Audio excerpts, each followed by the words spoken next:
don't have a colorized version of my black and white work. I really wanted to have the color as part of the storytelling. And of course, when I was emulating the kind of clear, open line of Herge, and so there's not cast shadows, there's not that kind of darkness in my other work. There's a little bit, but not as much. So yeah, as far as like thinking about what you can do with color, even in the other mode where it's much more typical of my drawing style, if there's a black sky, I don't need to put black ink there. I can use just a very dark color. So those things have been really nice. It's almost like having another set of tools to work with to think about storytelling. And the repetition of colors, that key into very significant scenes, those things are fun to think about. Did you do the colors? Yeah. That part I do on the computer. Everything else is painted. Yeah. What is this person saying right here? You're gonna have to decide what he's saying. He's asking you something, but it's in a foreign language, so you just can't tell. That's what I couldn't tell when I was looking at foreign editions too. It's a made-up language. How's that for next? Who else? Anybody else? I've got a very stupid question, but always in comic books, it's always like the people and everything have black lines around them. Is it just easier to do it that way, or are you just following a tradition, or why do people do it that way? You mean black lines? Just mean they're delineated by line? Yeah, that's. When you're a kid, you draw a head, you draw a circle, and you put some eyes on there, and that's identifiable as a head. So, yeah, I guess you can do that by paint, solid color. But no, I just drawing for me. Yeah, it's what I grew up with. There's people who do painted comics, but usually they're pretty bad. I'm sure someone can pull it off. But, yeah, there's stuff. But yes, I guess for myself, it certainly is kind of keeping in the tradition. It's looking, thinking about the work that I grew up with and liked, and doing some version of that. Went off on a different tangent, but it was based on those pretty traditional things.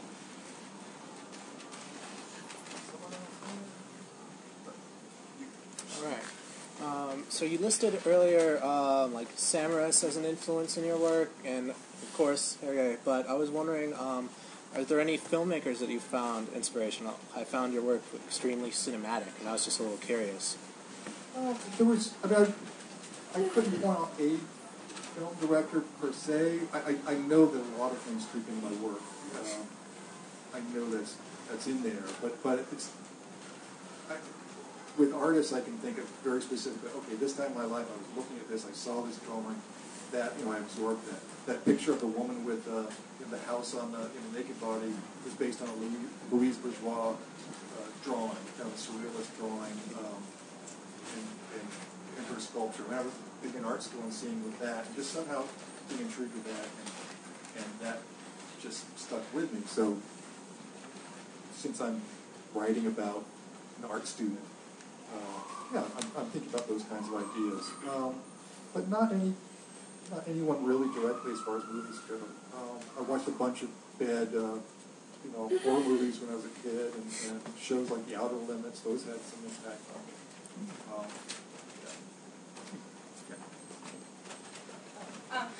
I just want to know the influence, like the story, the influence that inspired Oh, you're asking about the Iggy Pop album cover. The story there was, I just got a call from his new record company, Virgin Records, I think it was, and normally when someone calls up and says, "Can you send us your book," meaning a collection of your illustrations? I don't even know if they do that anymore. Everything's online. But back then, you'd have a book, and you're supposed to send it out. And I never got jobs that way ever. Whenever anyone said, "Can you send us your book?" it meant we're asking 15 people to send us, this stuff. And we're going to look at it. We don't know who you are. We're going to look and find something before. So usually it just meant that they were digging around. And I said, "Well, I really don't do that." And they said, "Well, this is for Iggy Pop album."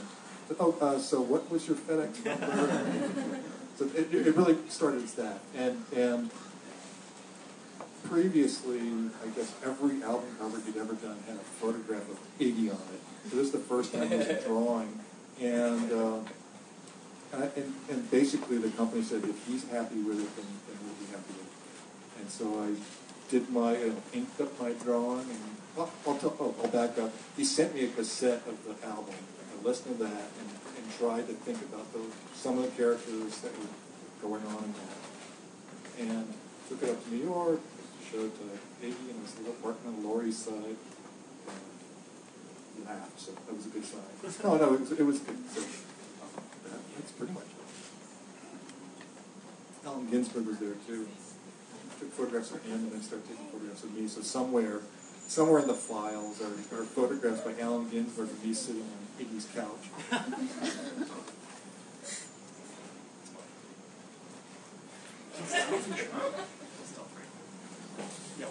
Hey, do you look at yourself? I mean, you're really established and successful, but like, do you look at yourself more as being successful in Europe, like say a Jimi Hendrix or an Iggy or a Lou Reed, and then because you always do so much stuff in Europe in terms of when you do your print runs and your silkscreen runs, it's usually in Holland or France, and then it trickles over to the United States secondary. Do you think you're more? Do you see what I'm saying? Do you think, I do. Yeah. Do you have you ever thought about that? But wait, and then you come back to the States, and every year, like your show a year and a half ago in the East Side, whatever, at the gallery, you're selling more and more, and the audiences are more receptive, and they're bigger, and then they're more commercial in terms of like the film studios and so forth. Maybe here. It's funny. As far as like kind of managing my career, it's nothing I've ever. It's all random. It really is, and I'm not. It's totally true. There's a tradition over in Europe that looks at my work in a certain way, and thinks, "Oh, we don't look at it over here," because it is kind of an anomaly for an American artist to be influenced this much by Herge. So I get asked about that. As far as like they have a tradition of doing prints and things like that. So especially early on, I did a lot of prints, silkscreen prints, and new people. I'm doing. I showed you some from portfolio prints that I'm doing now. So there is that tradition there as well. But as far as like kind of like figuring all that stuff out, it's just like slowly happening. Really, there's never been any plan there at all. No, I didn't insinuate or infer that it was a plan, but it seems to me as it was a collector of your work since '86 when I saw it in LA and the LA Weekly. That seems like the trend.